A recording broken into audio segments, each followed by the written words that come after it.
Hi, I'm Margaret Cho with Lucia, and I'm going to be on Better Together with Maria Menounos, and I'm so excited. So keep watching. Hello, everybody. Welcome to Better Together. When you know better, you get better. That's what we do here every single day. It is Thursday, February 18th, 2021, and our quote of the day is, "Sometimes when we are generous in small, barely detectable ways, it can change someone else's life forever." That is from our guest today, Margaret Cho, and she is so right. If you think back in your life, sometimes it's the little stuff or that offer for help where you're like, oh my God, someone's helping me in my time of need. Like I know, even recently when my mom was coming home from the hospital and our house was in disarray because it was, being renovated and her handicap room was still not ready technically. And I'm having, a conniption trying to figure out how I'm going to get everything ready. We also had to move them from one house to another. Yeah, there was a lot of stuff going on. And my friend Marcy was like, I'm coming over with gloves and a mask and whatever it is you need, I can help you. And I was like, really? And she came in and she was just like total beast mode. Like there was nothing too small, nothing too dirty, like just jumped in. And we hustled so hard and we did so much that we even got the tree up. And I'm just so grateful. And it really was life-changing for us because I was able to get my mom into a safe environment very quickly. And for me, there's nothing more important, obviously, to me than my parents. And so, So for I the love one this day quote. she gave you, right? I mean, think One day. One day and how greatly that affected you. And Although there was a couple returns to Target and exchanges. She had to go deal with the vacuum the next day. Marcy jumped in a bunch here and there, but that one day was just life-changing for us in that moment. And so it was just one act that anyone One could act. do. Yeah, which is what Margaret was saying. So like think of the impact that had. And you now will also give that to someone else, which we've done in the past. Yeah. We've been the ones who've been called over to help people in those Yeah, times. we always jump. And so it was funny when we were talking about this morning, you were talking about our friend Kira 20 years ago. She was having hard times. She was losing her house. And we were like, all right, we'll come in. We'll take care of it. We'll clean it. Kevin's fixing it. And we were going to do a yard sale. I crushed it. I sold all her items for like triple what she even paid for. Made her a ton of money. And I realized in that moment, I was like, oh, okay. It was karma coming back to us. You help others and you will get it in return. You don't do it for that reason, but it kind of hit me this morning. I was like, oh, okay. But for me, it was just the act of her saying, I know you're in a difficult time. How can I help? And I will be there. Like this is not like one of those lame offers. Like, and if you need anything. So I'm very grateful for that. And I'm really excited for our conversation with Margaret Cho today. Of course, we're coming to you from the East Coast studio. You know her from her iconic work in comedy and fashion, music, and so much more. So we're excited to get into it with her. But first, it's time for our Dunkin break. So listen, guys, today we're chugging some robust midnight blend Dunkin coffee. Okay, it's a richer, intensely dark roast, right? With hints of chocolate, chocolate, chocolata. I don't know how to say it in any other language. Chocolate. There you go. I said that the first time you didn't hear me. I loved it. I heard you. Oh, okay. I was gonna say you and Kevin don't listen to me. I always listen. It's delicious. It's What did bold. you say? But I will say, because the Dunkin' iced coffee yesterday was like crack to my brain and it felt so good. My dad this morning when he went out, he goes, Maria, do you want some coffee? And I go, can I get an iced coffee too? Just a small one. just two. I just need two to get me through the day. Okay, just four. Just four. Listen, what are you going to do? Sometimes, this brings me joy and it is just amazing. So the Midnight Blend is part of the robust lineup of coffee options. Also the Explorer batch. I love my regular brew, but this is so much fun. And I've really enjoyed all of them. Yeah. I really have. You have. You really have. And I'm very honest. If I don't like it, I'm not gonna. I can tell immediately by your face. Yeah. So guys, order ahead on the app. America runs on Dunkin. So does Better Together, because me and Dunkin are definitely better together by evidence of yesterday's show, which, by the way, me drugging myself up the last 2 nights has been really good for my mental health. Great. I love to hear that. Well, little CBD action, and not my nerdy, like, just take a little nibble, just go for the whole gummy, has really been helpful because I am waking up less, even though I woke up last night, and the stars outside, I woke up and I saw something, go, is that a UFO? And it was just, I got up and looked. Kelsey, I almost woke you up at 2:30 in the morning. You're talking in the middle of the night. I almost woke you up. The stars were like massive zits in the sky. They were huge. You have to say zits, Maria. Honey, Yeah, it was like, it was huge. I don't know why. That was the word that came to my mind. Listen, we'll talk about all this stuff in the chat after our conversation with Margaret. But man, it was amazing. So let's get to it. Our guest today, Emmy-nominated Margaret Cho, is more than a celebrity. She's more than an artist, more than a survivor, social advocate, and entrepreneur. Margaret Cho is an iconic pioneer and leader, and not for one cause or talent, but many. She's an author, writer, producer, musician, comedian, actress, and fashion designer, amongst so many talents. She's also a brave blessing and inspiration to her race, her ethnicity, her orientation, her gender, her country, to fellow survivors, and even to Hollywood.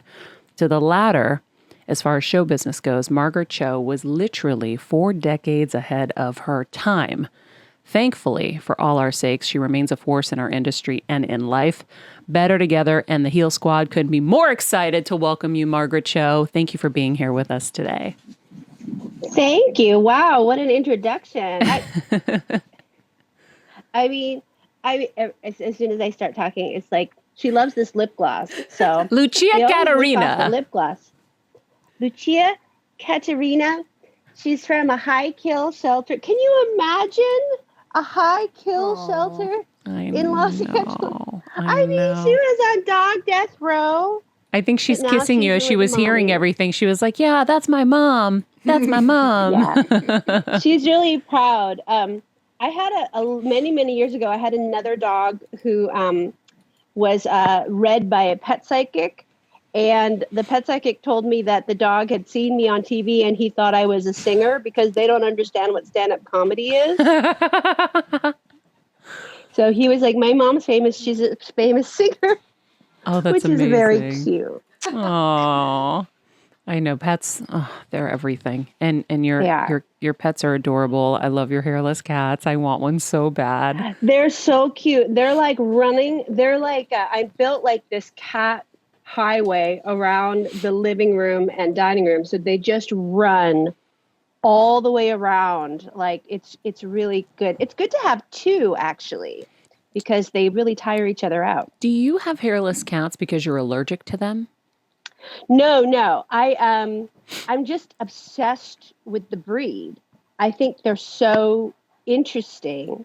And they're actually like, I love hairless cats, and then I love the Lycoy, which is the werewolf cat, which is part hairless. They have like kind of a little bit of hair on their face, but they really look like a werewolf, but like a 60s werewolf, like a old Hammer Hollywood werewolf. Oh my God, I gotta look this up. Old like black and white movies, like horror films, and they're really amazing. So they're from a genetic mutation that's found in colonies of feral cats. So they're real werewolves. I'm going to look that up. You know, as I was doing my research for our chat, I saw somewhere that you talk to animals, and I'm like, that's my girl. I talk to animals too. And people think I'm a doodle. But I think also for me, Kevin's always said, my husband has always said, because I grew up not speaking the language, my first language was Greek.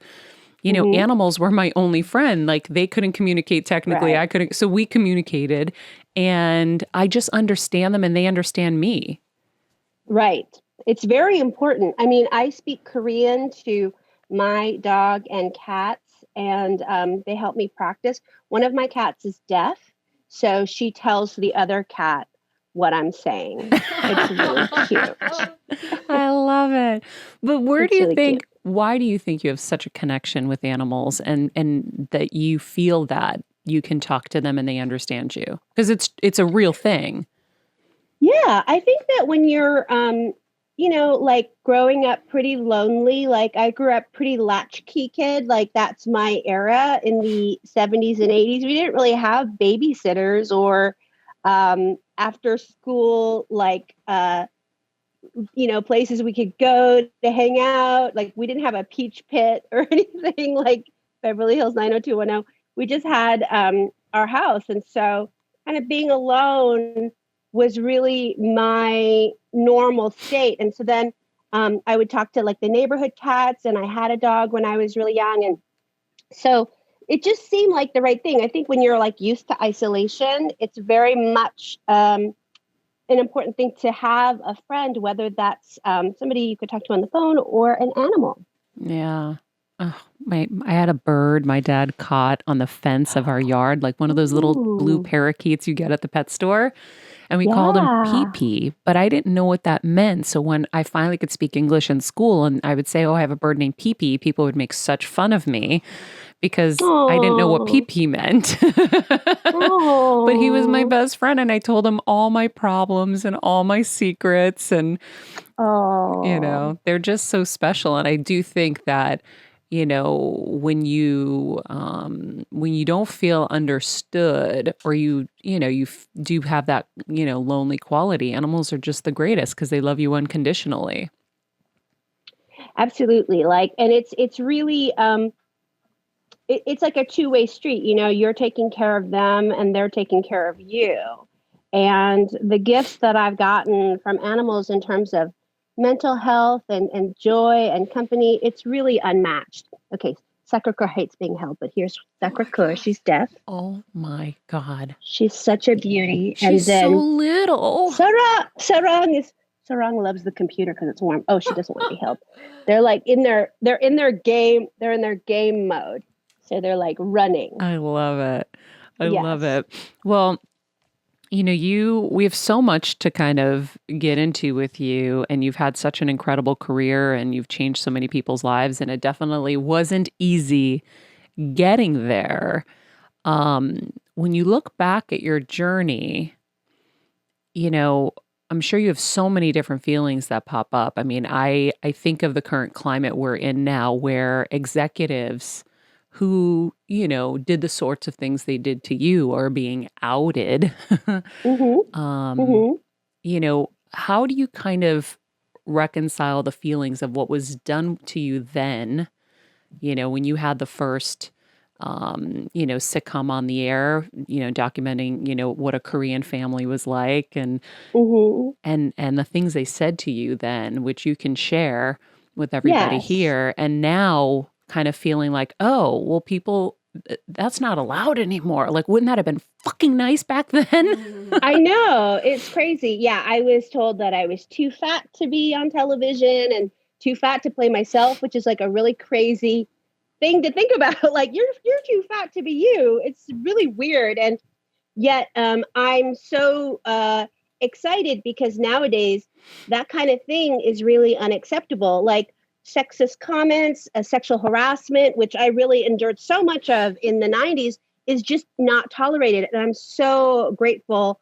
that people have social media where they can come out and call people out and really aren't afraid to, which that's the most important part. Because I think if you were in entertainment in the 90s, we were just in this culture of fear where we couldn't speak up about anything. And it was really run by these gatekeepers, which are now, a lot of them are in prison. A lot of them are, like in my era, it was all about Bill Cosby and Harvey Weinstein, and now they're in prison. So it's a really important thing. It's a great example for people to see that when you endure and you can talk about what's happened, then you can really change things. And I feel like this is really an amazing thing. And I'm just really it's a wonderful thing to be able to see. Yeah. I forget who it was that we were speaking to recently.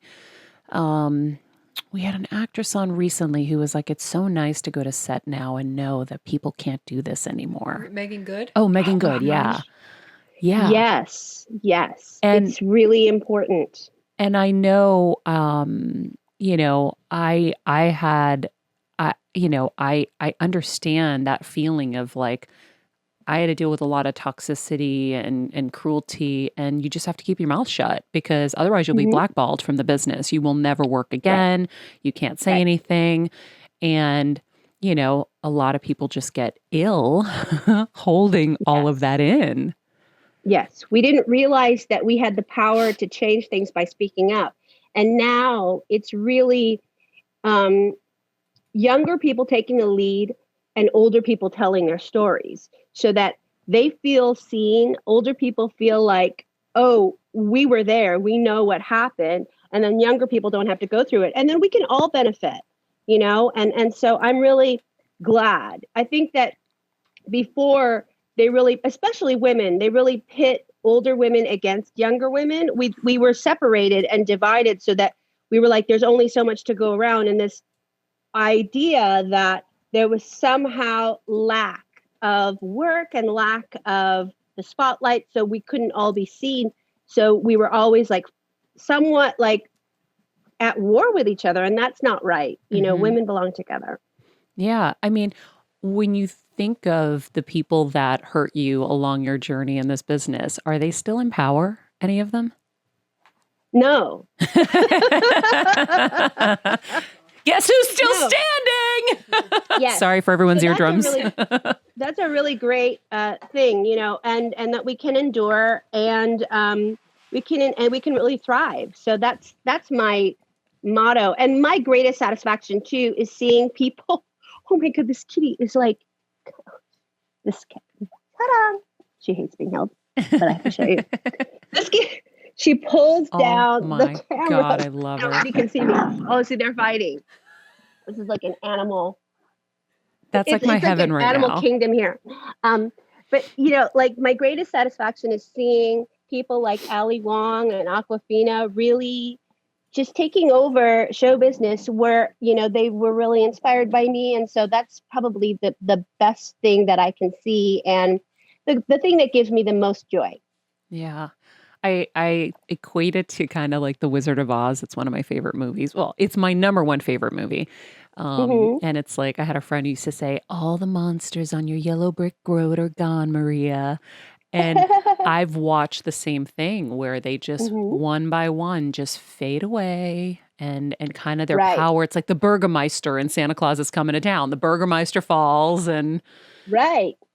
Gosh, it's really ironically painful too that Judy Garland never got to witness that. You know, because, you know, when I think about Judy Garland's story, as she was really attacked and criticized for her weight when she was, you know, just a kid and having to grow up with that and be in Hollywood with all of that talent, yet that feeling that she couldn't have control of anything. And she's, of course, that's the biggest movie that everybody thinks about. And then it really defines her. Over the Rainbow really defines her.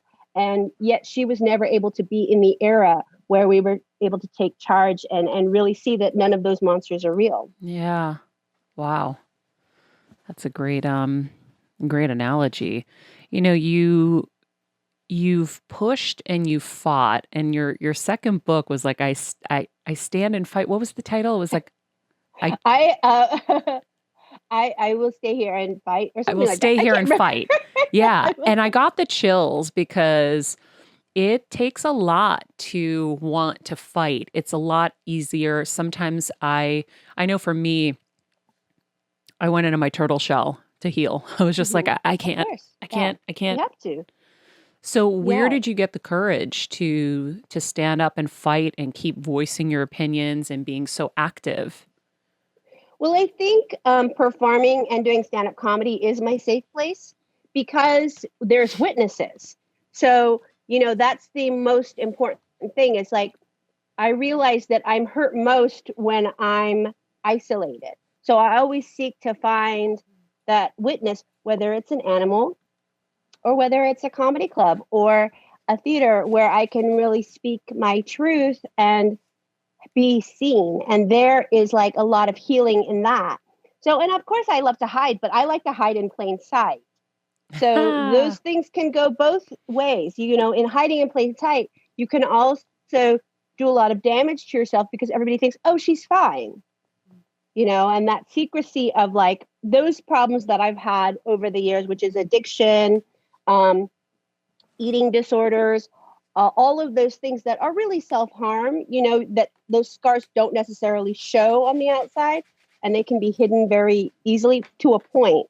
But it's really, so for me, like, it's really about having witnesses and being very truthful in everything that I do.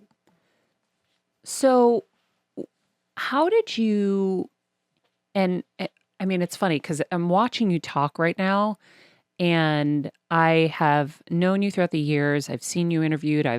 Everything. Like I feel like I've never seen you seem so happy and so at peace than you are right now in this moment. That's great. Thank you.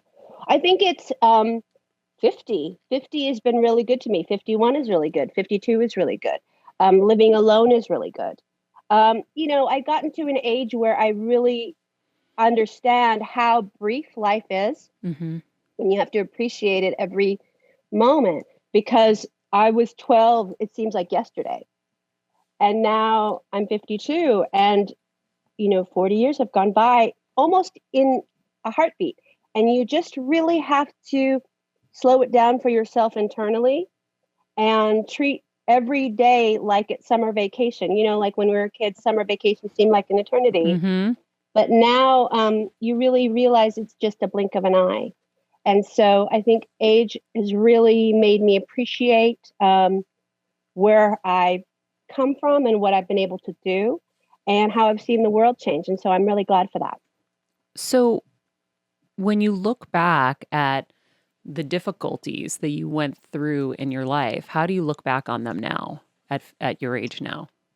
I really look at them as ways that I can share with others how I've survived it. Also, it's helped me create in my work, whether that's comedy or music, or even like an aesthetic design perspective. Like you see how things have educated you to be a better artist. And, you know, I'm also sober, and that's really helped me a lot, because when you're looking at everything with a clear mind and a clear eyes, like that, what is that, Friday Night Lights? Clear eyes, whatever, open heart can't lose, something like that. It's a very wonderful way to look at life, and you can help others along the way. And so it's just, I've done a lot of good, I think, for myself with my lifestyle and with my outlook. When you think about everything that happened, whether it was the bullying, the abuse, the sexual harassment, even the rape, what was the key to healing from it? Like, what did you do? Here on this show every day, we're trying to get better in all areas of life. And we have a lot of healers. We have a lot of spiritual gurus. We have a lot of different thought leaders in here helping us a lot with, you know, overcoming traumas.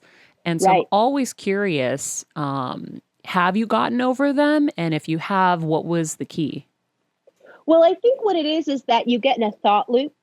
And when trauma happens, we replay it over and over. And so I realized that it's just a pattern of thinking. Oh, she's experiencing some trauma right now. The cat's going to come up here. It's like, I love a horror movie. Like I do, like werewolf cats. I love scary movies. And I realized, and I love that, and like true crime podcasts and any kind of true crime, like ID, TV, all that stuff. And I realized it's because it's the only time I can relax, because I'm not worrying, because the trauma is happening to somebody else on the screen. And it's usually like fake or replayed, but it's relaxing. It's super weird. Like, I'm like, oh, that's why I love these terrible things, because my mind can stop obsessing about what if it happens to me. Holy shit. That's an interesting observation because I always wonder why I love watching true crime and MSNBC lockup. I love prison shows and Yeah. 60 Days In. If you haven't watched 60 Days In, it's so good. Oh, I haven't seen it. Oh my I'd love God. It's like total normal civilians choose to go to jail for 60 days. And Oh, it's wow. insane. So I'm always fascinated by why. And I feel like for me, first of all, it's a world that I hope I'm never in.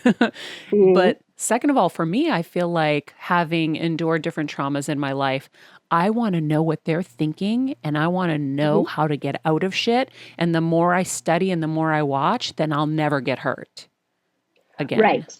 It's the same thing. Yeah. It's the same thing because it's like this relief. It's almost like a meditation. And there is actually a Tibetan meditation that corresponds with it. It's about being in hell, and you meditate that you're in hell without reaction. And all of the worst things that are happening now. And to have no reaction is a kind of training to deal with life. And people say, oh, don't be negative. That's not the way to do it. But actually, negativity can be a kind of healing. Like, I love heavy metal music. I love like really loud rock and roll. I love fake blood. I love punching and kicking in movies. I don't like it in real life, but I do like it in like TV, when you're once removed from it. And it's like a very, I think it's something that for me, it really helps me process all of the terrible things. And it makes me sort of like excise them. It's like an exorcism in a way. Wow. I know, Kev, you had a follow-up that you wanted to jump in on. Hi, Margaret. There's so many people who suffer from traumas, and you said something about a thought loop and playing that over and over. I don't know, that just really struck me. Can you talk about a thought loop that comes in terms of a trauma, and then what do you do to stop that loop? It's like when you realize you're on a treadmill. It feels more like a VersaClimb. I hate the VersaClimb, which is a serious like a 90s like machine. It's like an elliptical, but it's upwards. I think Madonna had one. And it's like you can't stop climbing up that mountain. You can't stop being in fear that this thing is going to happen. So you're always in that fight or flight. And I actually did some therapy around all of my traumas, which really helped, which is EMDR, which is a really weird one with paddles and lights. I've done it. Yeah, we've actually talked about it on the show with an expert. It's amazing. It's amazing. And it's very simple, but also very complex because the brain is so complex, but it really responds to simplicity. And it's almost like when I break out the laser pointer with my cats, I can stop a fight because suddenly their light is moving their eyes.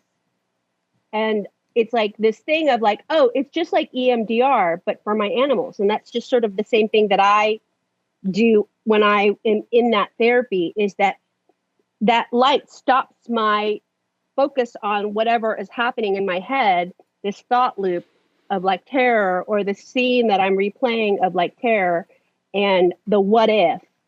It really helps me break out of it.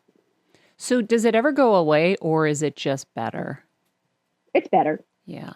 It's better. It goes away, and in a way that I'm holding on to the knowledge that I have from it, and I can use that to share with other people and share that story. It's not like amnesia where it's gone, but it also has no emotional charge, which is better than amnesia, because then it's a story that's in my Encyclopedia Britannica. I have my leather-bound Encyclopedia Britannica of my experience in life, and it's up to the YZ part. I have the whole collection. Or mine is more like a Time Life supernatural collection with UFOs and like murder and the spontaneous human combustion. It's all there. And so it's like all of that I can use to help and talk and do any kind of like sharing, but at the same time, it doesn't have the emotional charge like the squirrel outside has for the chia. Hey, those dang little squirrels. What's helped you get sober? I just realized it was a really damaging thing, and I had an intervention. Also, I realized it, but before I realized it, my friends and family realized it, and they invited me to a birthday party, a surprise birthday party, which I didn't want to go to, and I wasn't going to go to. And they basically just said, "You have to come, or else it's really going to be bad. They're going to be really disappointed." And then I went, and it wasn't a surprise party. It was a surprise intervention. Wow. So it was really, it was about 6 years ago, but I've been involved in the community of sober people for like 25 years.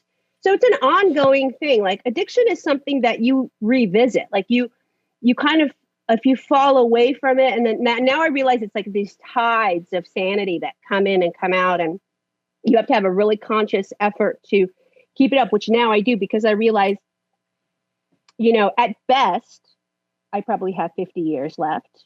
So I'd like the next 50 to be a little calmer than the first 50. So that's my, I think that's the only wisdom that I think is really, really essential. Everything else can go out the window, but that is really important. So they did the intervention. How did you feel when you figured it out? I was so mad, but they let me drink a whole bottle of wine in the car on the way to rehab. Oh, and they gave me a joint. You're partying. This is your goodbye. I was drinking a $35 bottle of Pinot Noir, riding up in the car up to my rehab. I wasn't driving, but I was taken there, and I was there with a lot of people who didn't make it. Rehab is really like a hospice in a lot of ways, because people can sort of like just die. I mean, addiction, alcoholism and drug addiction, it's really terminal if you don't actively pursue treatment for some, or actively pursue a way out of it. And it has nothing to do with the substance. It's really all about thinking and being in that thought loop. Wow. So I realized how my thinking and the way that I process that is really destructive. And if I can move out of the destruction, then it can be really positive. Yeah. Did you ever work with Dr. Drew at all? Yes. I worked with him in a couple of different things. And he's wonderful. I mean, I think he's a really amazing teacher and an amazing doctor, an amazing guy. And so I really admire him. Yeah. I just remembered because he's, that's his like jam, is helping people get sober. I think when you think of like, did you harbor a lot of anger for the things that happened to you, and how did you release that? Yes. Yes. I think it's really, EMDR helped. I think therapy helped. I think writing helped. I think my arts really helped. I think surviving helps. I mean, when you outlive everybody, or everybody is sort of like not kind of in the same business anymore, I mean, it's like you realize the futility of enemies. Because they really sap your energy for no reason, because it's like, breaking out of that rage because rage is just as poisonous. I think it can really hurt us as well. So there's a lot of different things that helped me get out of it, which is like therapy and talk therapy and EMDR, and just making a very conscious effort to get out of depression. I also exercise in a way that is really hard, because that's the one thing, like I've tried like medication for my depression, but really the one thing that helps is exercise, which sucks. What do you like to do? I do like heavy walking with this dog. She has boundless energy, and that's it, like crazy, like uphill walking, which is like ironic too, because it's like the metaphor for my depression is sort of walking uphill, but that's sort of all I do with the dogs, and that really helps. I love that. I love that. Yeah, getting out all of the like the endorphins coming in is also good for you. It's like a different kind of high too. Yeah, and it's the one thing that really, if I don't do it, I really miss it, and I feel it mentally. It has some good effects in like the way that I feel, but it's also like more of a mental thing. Yeah. Do you meditate? Yes, Yeah. yes. I have like different practices that I've done. I've fallen away from that. It's hard to keep it up sometimes I for me because I know. get very like, I don't want to do this. Yeah. Like this is dumb. But then I really love it, and I need it. Yeah. I feel like I'm not consistent with a lot of things but we had an expert on the show one time that was like it's okay to not be consistent, but like Mhm. reach for the things when you need them. And I think that when I need them, it helps me so much. Like if I could be more consistent, I'm sure the results would be wonderful, but when you're going through like for me right now, my mom has been like really ill. Trying to be consistent with my meditation just has been exhausting and hard. Mhm. Like you just can't always. So I think we have to have a Right. little bit more compassion for ourselves when we can't be perfect about my Absolutely. routine. Because it doesn't have to be like nothing. We're not consistent in anything. It's like the way that we live isn't consistent. Then Mhm. meditation can take a lot of different forms. Sometimes I'll just watch a nice black and white movie, um, which is like a Fritz Lang movie, like Big Heat or even Casablanca, because Mhm. I know what's going to happen, and it's a nice thing to just like let the lights flicker. And again, it's sort of like a calming thing. I think black and white film is really underrated as something that can be a meditation unto itself because it's like it doesn't involve you as much. Somehow it's emotional, but it's not as like dramatic, even though it can be dramatic. Mhm. So that helps me a lot. I know that you and Kelsey had a conversation about being single and how liberated you Oh, I love feel. And it. I'd love for you to share I that love with people because we definitely live in a society that's like, very geared towards like you have to find your partner in life and all of that. And it. you never get to hear people who are like, I'm really happy being single. I've never heard that actually. I love it. I mean, I think that it's what I've wanted my entire life, and I really didn't know. And it's something that I was married for 12 years. I've been in a lot of relationships and lived with a lot of different people, and I've never been at peace in them. And finally, being alone and living alone for the last 6, 7 years has been really well with these animals. These animals. Hey, Lucia's like, I'm here. I'm here, Mom. You're not alone. She doesn't want to sit with me, but yet she wants to look out the window and bark at squirrels. But living alone, like being able to eat what I want, watch what I want, do what I want, sleep in the middle of the bed, going on vacation alone when we were able to travel was the best. I went to Japan and Korea on my own, and it felt so beautiful. I went to China, Japan, and Korea by myself, and it felt so healing and so wonderful. And just to be like in a beautiful onsen in Japan by myself and like sleep in the middle of the futon or sleep in the middle of a huge king size bed at home, like, and just eat standing up, watch 2 minutes of a dumb TV show, 2 minutes of every TV show. It's really fun. I think not having to negotiate any aspect of life when you walk in the door, except for the ones of the animals. You guys. They're like the soundtrack to the interview now. You have to see what's happening. Oh my God, I love them. Look at they're like Lucia's like they're all wanting to play with her. Yeah, they're just all like they all love that little area because I put like UV things on the window so they can sit in the window, like in the sun. I'm like so like crazy about the sun. Like you can't have any sun exposure. So there's like UV like screening on the windows so they can lay in the sun. Oh, you're such a good mom.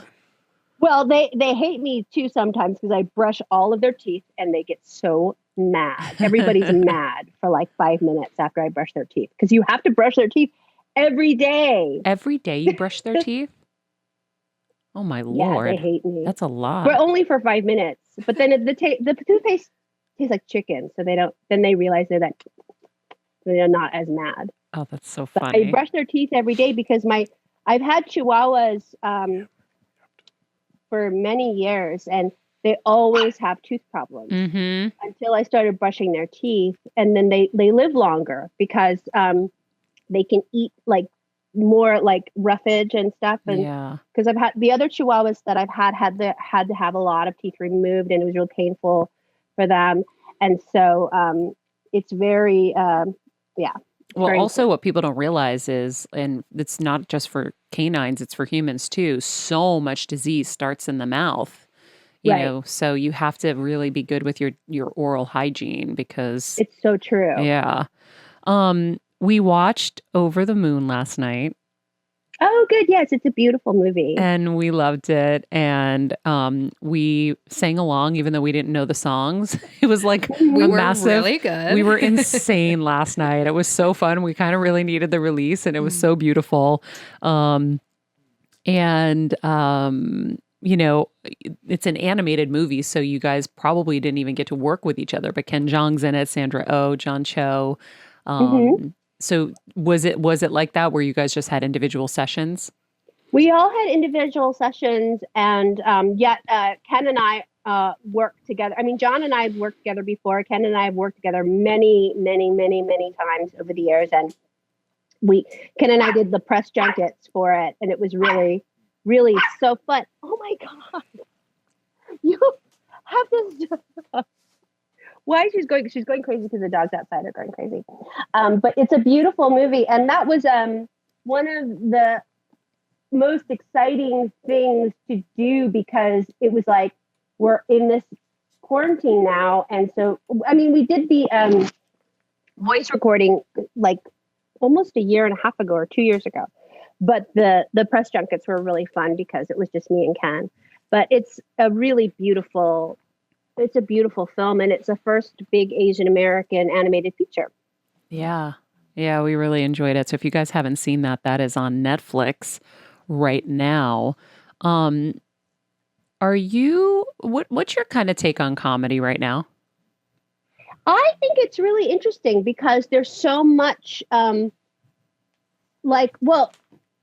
reality of comedy right now is nobody's doing comedy. Nobody can go out and do it. I mean, there's very limited things that people do. I mean, I know that the big stars like, you know, Dave Chappelle and Joe Rogan, they can do these like shows, but then they also have to shut them down because, you know, it's like COVID is very real and it's unfortunate because laughing is really dangerous. I know. So we all get vaccinated, it's something that we just have to sort of wait on. I've done a lot of comedy shows online. I just did one on Valentine's Day. So streaming has been interesting because it's a different way of doing comedy, but I do enjoy it. And I think that it's something that we'll have to embrace for a while. But the comedy right now is like, even before the lockdown was really experiencing a lot of people getting canceled. That's been a trend for a few years. And I think cancel culture is something that comedians really hate. But I think it just makes you a better comedian because it makes you more nuanced and more focused on getting your message across without being hurtful, without punching down. You know, I think that it really does improve the quality of what we're trying to say, and it makes you more thoughtful about what you're going to do. I do think that people should be able to rise above things and be just better. You know, we just have to be more conscious of where we are in society, where our privileges lie, and where our biases lie. So we can be more active about educating ourselves in the proper way to speak to people. And so it's something that I think is really valuable for comedy, although a lot of comedians aren't going to say that. But I do have a lot of compassion too for comedians who have endured that, you know, have had problems and who've had to sort of find a way to rise above it. And I think that it's important, you know, sometimes because when you're up on stage, you don't know what you're doing. Yeah. Like you'll just say things and you're not even thinking about it. But now we have to be much more conscious, which I think is valuable. Who do you have in mind when you think of that? I think of Gilbert Gottfried. Did he get in Who trouble I recently? Love. Yes. He was the Aflac duck. Yeah. And he got, is it a goose or a duck? He got fired because he was making some, I can't remember what he was exactly making jokes about. Maybe it was a tsunami. It was on Twitter and it was making jokes about the tsunami or something like that. And he got in trouble. And I felt so bad because he is not, Gilbert Gottfried is the most funny, beautiful person. Like he's a really beautiful, gentle man and he's so sweet. And so I think that some of his I think Aflac was like a Japanese company or its parent company is Japanese. So it was like a very controversial thing. It was one of the first big cancellations that I remember. And that was really heartbreaking because it's like, oh, you don't know. Another cancellation which was actually historical was Jackie Mason when he performed on the Oscars, I think in the 80s. And it was really he was doing a lot of very edgy comedy, I think, and it was taken very poorly by the audience.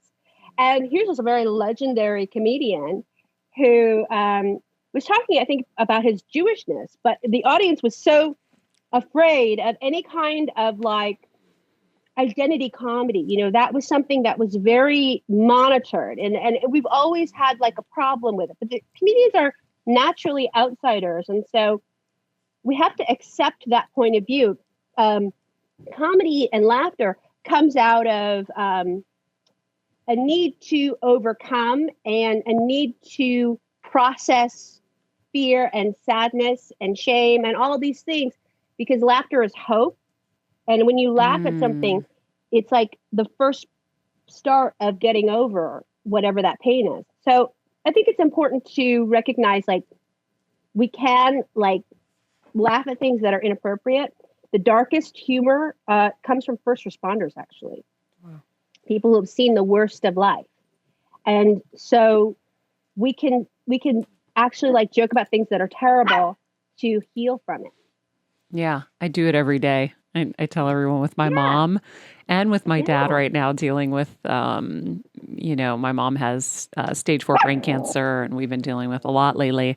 And I'm like, I will crack whatever joke is necessary to get us to laugh. Yeah. That's it. Yeah. It's very important because it's intake of breath. It's an affirmation of being alive. And it's really, really important to do. Yeah. What else did I wanted to ask you? Oh, do you have a favorite comic right now? I will always love Wanda Sykes is always my favorite. I also really love Tig Notaro. Mm-hmm. I just really always fall apart laughing at her. I think that, I love Bowen Yang actually, who's on SNL. He's amazing. There's so many great comedians. I think that there's just this wonderful way to enjoy comedy as well, through podcasts, through YouTube, through Twitter, through Instagram. There's so many people. So I'm really lucky. Oh, Michelle Buteau. Have you seen Kevin Hart's special? Kevin Hart's special he did at his house. Oh, I have to see it. I love him. I was actually working with him sort of right before he sort of ramped up doing more comedy. And so I really adore him. He's a great guy. Would you ever do a comedy special from your house? Well, I've done them online so far. So yes, I would love to. I think that'd be fun. Lucia could be the hostess with the mostest. He's a really good MC. Except when there's squirrels, so it'd have to be at night. I love it. When you see all the crazy news about different celebrities in the news right now, does it make you are you trained to go for the joke when you hear about, whether it's the Armie Hammers or the Marilyn Mansons or any of these people that are in the news right now? Are you trained to think of what the joke is, or how does your mind process that information? Well, with Marilyn, it's hard because Evan is a friend. Rose is a friend. Dita is a friend. And I'm like, oh my God, these women are amazing for coming forward, that they had been in such pain. I mean, Dita has a different take on it, but definitely Evan, it's horrible. Like, it's like, it's very, very sad to me. And it's also sad because I like Marilyn as an artist. So it's something that I didn't really understand or know. And yet, it's and Armie Hammer, I'm like, wait, what? I think that is really that whole thing is so bizarre. And I think that because I'm also very interested in the kink community. Last year, I hosted the Folsom Street Fair, which is the largest BDSM festival in the world. And so edgy sex is something that I'm very familiar with. But the way that he's being talked about, or way that he was sort of being framed in it, really wasn't exactly the right way, because it's not about the edgy sex, it's the non-consent. That it's a kind of violence to have your desire be so overbearing onto somebody else's. And I think that's what the people that were complaining or upset about in those instances with him was really the wrong thing. It has to do more with his ignoring there's the absence of consent that was really the problem, other than the sort of the weirdness of the kink, which the kink is weird. I mean, I'm like around that, and I hadn't heard of cannibalism as a thing. It's a weird thing. But I think that also, if you think about it, well, like, it's more vampirism, and vampires have been classically a sexy monster. We love the sexiness of vampires from Bela Lugosi. It's like a very natural thing to eroticize. So I think if you just take cannibalism as sort of one step beyond that, it's similar. But like with the lack of consent, then it becomes a real problem.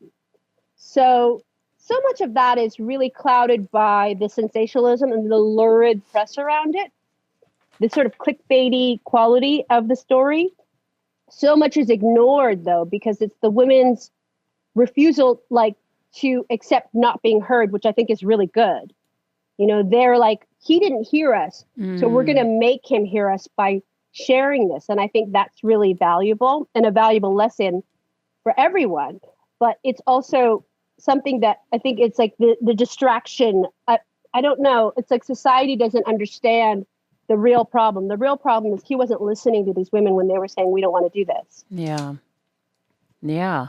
I mean, I just wonder what goes through like comedians' minds when like there's news like this. That's why I was asking him, like, do you start to think of, like, do you process news in that way where you're processing it as Margaret, or are you processing it as a comedian and thinking, where is kind of the material it's hard. here? Yeah, where the line is. It's like when I first heard about the Armie Hammer story, I'm like, oh, I guess we're never going to go to Buffalo Wild Wings together. Like, it's a very I'm choking on my coffee. Not going to Chili's with him. Like, it's very much a very strange kind of thing. Oh like, my God. It's like, do you use a South Carolina mustard-based sauce, or do you like the original, tangy Southern sauce? Like, it's a very weird point of view to like come from, because you want to make jokes about it, but it's actually a terrible thing. Like, that he is like not working within the parameters of true relationship, which is all about consent. Yeah. I think anything that happens with consent is really, it's actually fine. Anything that happens in the realm of fantasy in terms of sex is fine, as long as you're not harming somebody. But he was doing harm by not listening to what they needed. Yeah. So there's a lot of ways to be abusive. It's not always physical. It can be definitely with words. And so, it's something that it's like it's a very deep issue that, as an abuse survivor, as a rape survivor, you come from it like, I can see this as traumatic, or it can be triggering for people who have survived that. So with like a Marilyn Manson, you said you're a fan of his music. Are you going to have trouble listening to him now? How do you handle that? I think I can. I don't think I can. Yeah. It's like I'm just reminded of these awful things, and that, that's really a sad thing. It's like not being able to watch Woody Allen movies, which I really used to love. It's really sad. That's been a long time coming. I think that my mom would not allow any of like, the Woody Allen. Oh, I can't. She was so upset about Sun Yi many, many years ago. Yeah. Like 30 years ago. She was like super upset about it. So she was like the first to cancel Woody Allen. I don't want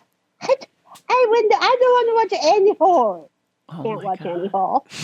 Oh my God. It also makes me wonder. So obviously Britney Spears' documentary came out recently. Did you watch the documentary?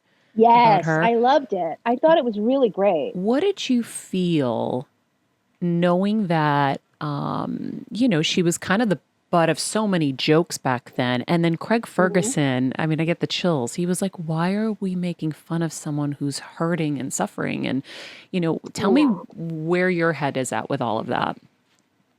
He's right. I mean, Craig is really, I know Craig socially as well. Craig is really amazing.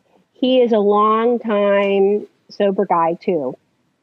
And just somebody who really is so empathetic and compassionate for other people, which is actually pretty rare in entertainment.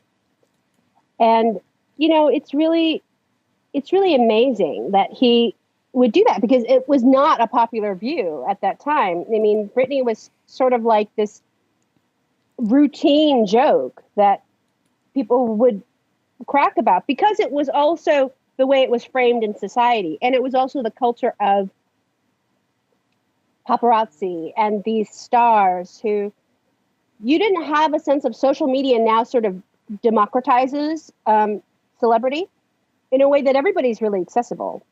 That you can slide into everybody's DMs and you can all talk to each other. But back then, that was sort of the last era of a real separation between famous and everybody else. And so you had this thing of like, there's a crack in the way that celebrity is. And it was this acknowledgement that, oh my God, celebrities are people.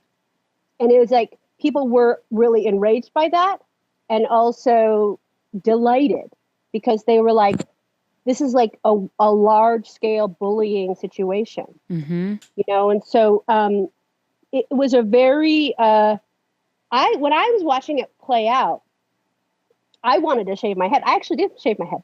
I have shaved my head, which I really love, which I may do again because I love these cats. So I might shave my head this summer. It's a little cold now, but I think that it was something that I recognized as like, oh, I've been there.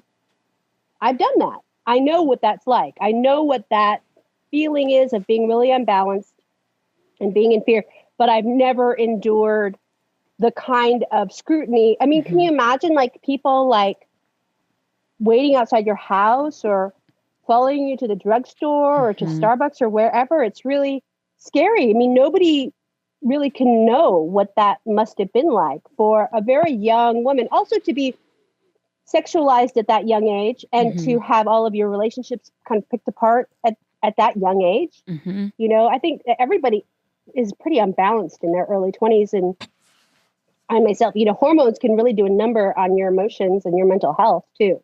Yeah.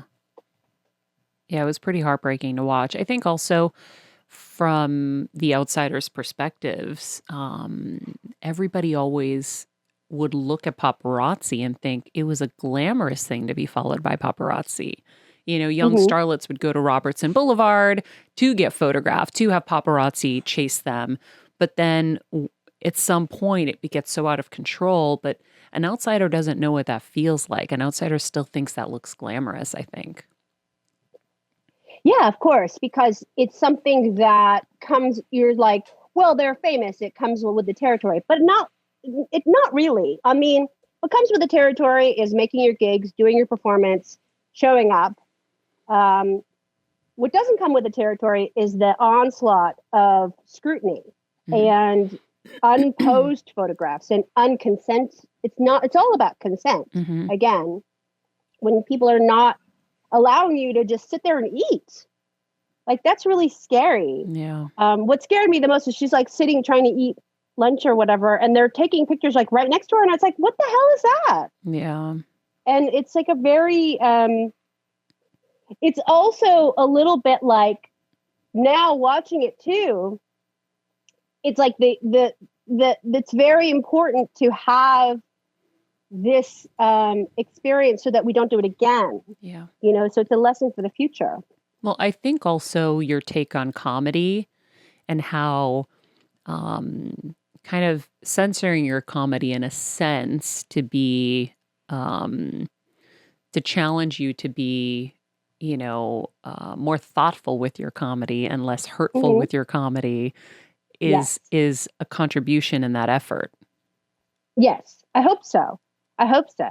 But it's something that it's like we're always learning and we're always growing. And as a society, I've seen us learn and grow so much more, but also not, you know, and so that, you know, that we can see these things play out, whether it's George Floyd, whether it's all of the violence against Black people for centuries that we've allowed and endorsed as a society.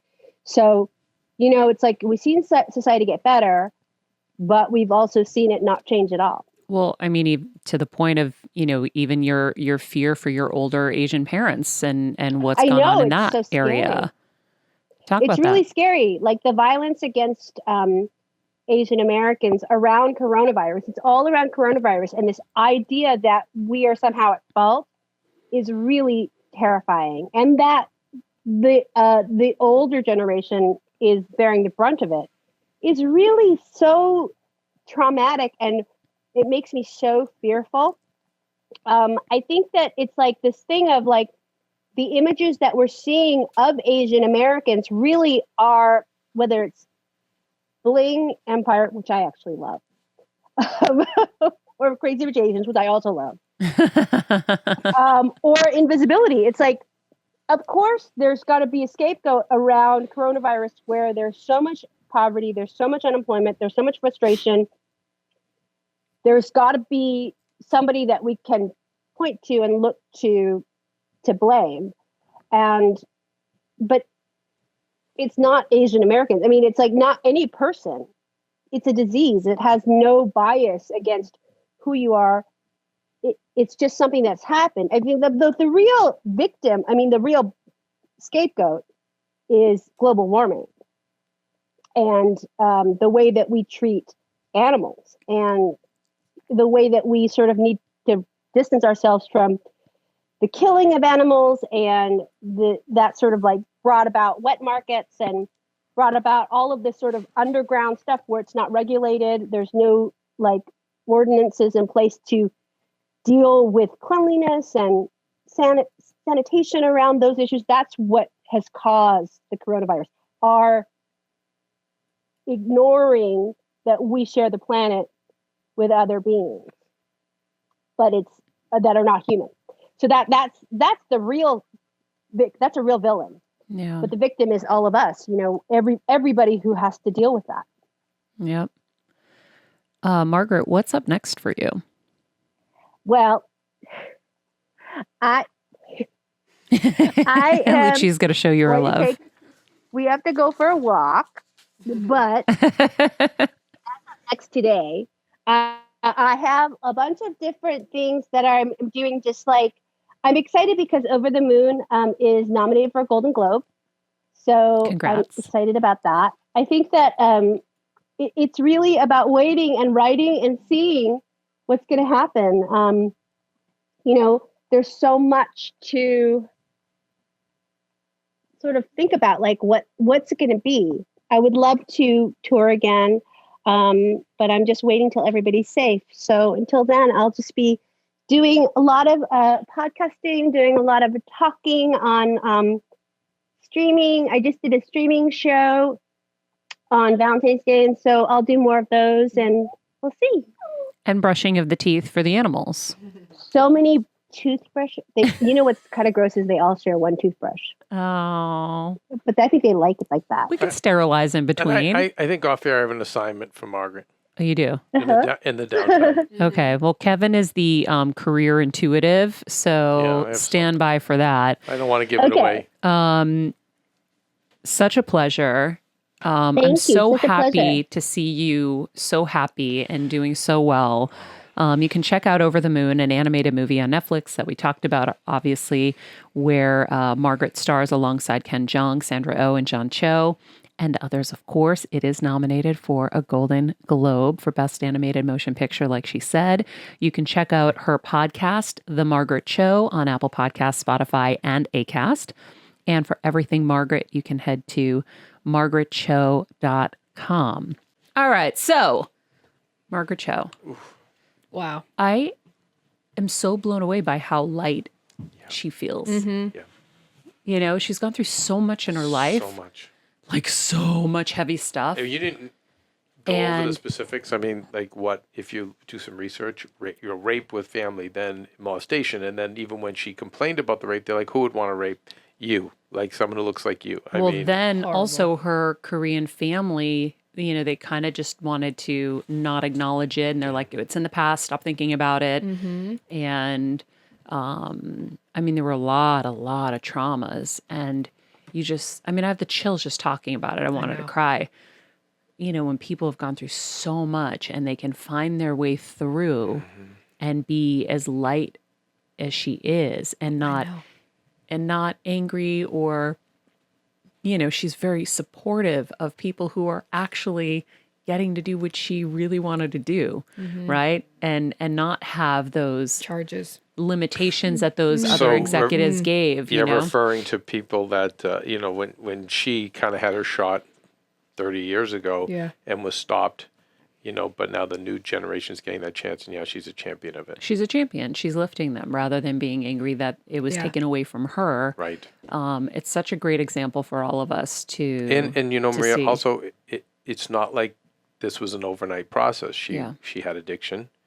She had many issues and things she overcame and traumas, you know, like, and she worked at it and still works at it. But yeah, I you know, when I think of, there's a couple of comics out there, Maria, from her time period that are worth hundreds of millions of dollars, and they're miserable people. Yeah. They were so successful, and she's so happy. I think one thing that really kind of struck me is the idea that, you know, you can be so affected by people's judgments on you, right? When you think of how executives told her she was too fat or her face was too round, and then it was bulimic, right? And she had all of her, you know, internal struggles with trying to conform to what she was supposed to be. I mean, we're living in a body positivity world now, right? That wasn't the case in her time. And, you know, the toll that it took on her to try to fit in so she could achieve her dreams, right? And you think about Britney Spears trying to, you know, live her dreams and the toll all of the cruelty took on her. I think the moral of the story is everyone's a person and you should treat everyone kindly, regardless of whether they're a celebrity, a gajillionaire, or you know, a janitor like my dad or whatever. You have to just be kind because they're still people. You know, there's a word, Maria, you mention it a lot, and she mentioned it too, empathy. It's just simply about having empathy for everybody. Try to, and it's hard when you're self-absorbed. You can't. It's hard to empathize with other people. It's hard, but I think if we do live by the do unto others as you would do want done to you, or whatever, you know what I'm talking about, that will help guide you where your empathy is lacking, right? Like a Craig Ferguson, as you heard her say, had empathy because he had struggles with sobriety, it sounded like, right? Did I got that right? And I remember it properly. Yeah. So he was somebody who had struggled and instantly felt, oh, this doesn't feel right to me. And I am not going to do that to her. So I think where your empathy may be lacking because of, you know, a lack of those experiences, try to always abide by that. Do unto others as you would want done to you. I think she's really brave too. I like that, like right at the top of the show, she talked about younger people taking a lead, but older people telling their stories. And I just think it's so incredible that she's come out and just been so open with all of this so we all can learn from her. And that's just, that's so like, she's just amazing. It's like, I think that that's such a huge lesson that so many people can take from her. It's like, if you can tell your story and help someone else through it, then do. Yep. I love it. All right, guys. That is it for us today. If you haven't subscribed here on YouTube and you enjoy this conversation, please join us here every single day. You'll get notifications of what's coming up and you'll get to be a part of our Heal Squad. If you haven't joined us over on Patreon, here is what we do on Patreon. So every week you get an extra show. You get ad-free shows, and then also, of course, you're helping support us to keep the lights on, but you also get exclusive access in our Heal workshops that we do monthly. So we have these amazing guests that we have on the show, these healers, these thought leaders, these gurus. They come in, they work with us. These are people that charge umpteen thousands of dollars an hour to work with people, and for $10 a month, you get to be in there with them, asking questions, engaging, and exploring these things that you may never have gotten to explore. Like the recent one we did with Cindy Dale, the heart chakra opening. Like, I feel like if you're in LA or New York, you kind of like start to like learn about these different kind of healing modalities, but everywhere in between, you're like heart chakra openings. Right. Where is the person that I'm going to talk to about heart chakra openings like here in Connecticut, right? Yep. So we're exposing you to those things, and it is game changing. I mean, this last one, there was tears, there was transformation, there was breakthroughs. You owe it to yourself, I think, to join us here. And we obviously do keep it at such a low price point to make it accessible to everybody, so that, you can have those breakthroughs and you can keep working on yourself and investing a little bit of time in yourself to get better in all areas. So can I just add quickly, Maria? Yes. It's such a community. That's what I love about Patreon. And I know so many people right now, it's lonely. Like, we've been in a pandemic for almost a year, you guys. Like, holy shit. I know. It's lonely. And I think that's the coolest part about Patreon. I know so many of these people on here like connect offline on Instagram, on Facebook, whatever. It's like a new set of friends. And have become our friends. Like, 100%. by the way, shout out to Stephanie, because I wanted to mention her in the Heal workshop the other day. But, Stephanie has always been just that person with Kelsey being like, I can help. I can do this. I can do that. Yeah. And it's like almost like you guys are helping build this show with us. And that means so 1000%. much to us, because it makes it feel better and it feels like so much more fun. So, Carolyn making those amazing granola packages, which now, because of the workshop, I think she's actually going to be building her proposal I hope so. to make that her kind of next Maria, job. To Stephanie and Carolyn and, a lot of the people who've helped, we need the help. I mean, we put on a really big show here, but we do it out of pocket. We don't make profit, and it's a lot. So every bit does really help us. It really helps us. And if it's just donating to Patreon, then that's wonderful. And like you said, Maria, game-changing, and I would say even life-changing information. And a great gift to give somebody else, by the way. Yeah. So if it's somebody's birthday or whatever the gift could be, it's a great gift to give someone. But if you can't even do that, like I said, sharing the show and helping us get the word out also is an incredible way to help support us. Sharing it on social media, subscribing on YouTube, following us on Better Together with Maria. All of these things are ways to help us. 300 away from Yeah, 10,000. Are we 300 away? Holy shit, guys. Please help us get to 10,000. At Better Together with Maria. Tell all your friends right now, if they all just follow right now, That's what I want for my birthday. do we naked streak down the street? 100%. Yeah, done. Well, can we say that it's not a vanity play? We really Yeah. are working hard Yeah. to give you valuable takeaway, whether it's a video, whether it's a quote. And, we're hearing from people like these are the things that are really helping them through their days, their weeks, their months, their years. So there's a lot of game and life-changing information we're providing. We're working hard every day trying to Yeah. on that. We working hard. You know what yesterday was, Maria? What? Ash Wednesday. Ooh. To you Catholics. But I you know, forgot. you know what? Why that's really great news? I know. Kelsey knows. She didn't know at first. Because we're how many days away from Christmas? Exactly. No, because we get this little Easter business out of the way, and boom, Christmas is next. We're No, racing it's right to Thanksgiving. Christmas. It's Halloween. Maria, we have other days to look forward to. ex- St. Patrick's Day. Maria, Kelsey's birthday. Wait, Kelsey's birthday. Regular Guy Friday. Regular Guy listen Fridays. to me. Okay. It's not. Why did Kelsey turn me down? Because you don't do yelled. that. You No, you're yelled. fine. Listen, there's a compressor on Guys, that. no fighting, okay? What I was going to say is, Maria, it's Yes. not. Let's be clear. The Christmas season starts with Halloween. That's the holiday season. So when I'm talking everything. You're talking pre-season. So we're really getting there. Yeah, we're getting there. We're getting there. Can I say one more thing? I am going to be heading back west for a hot minute.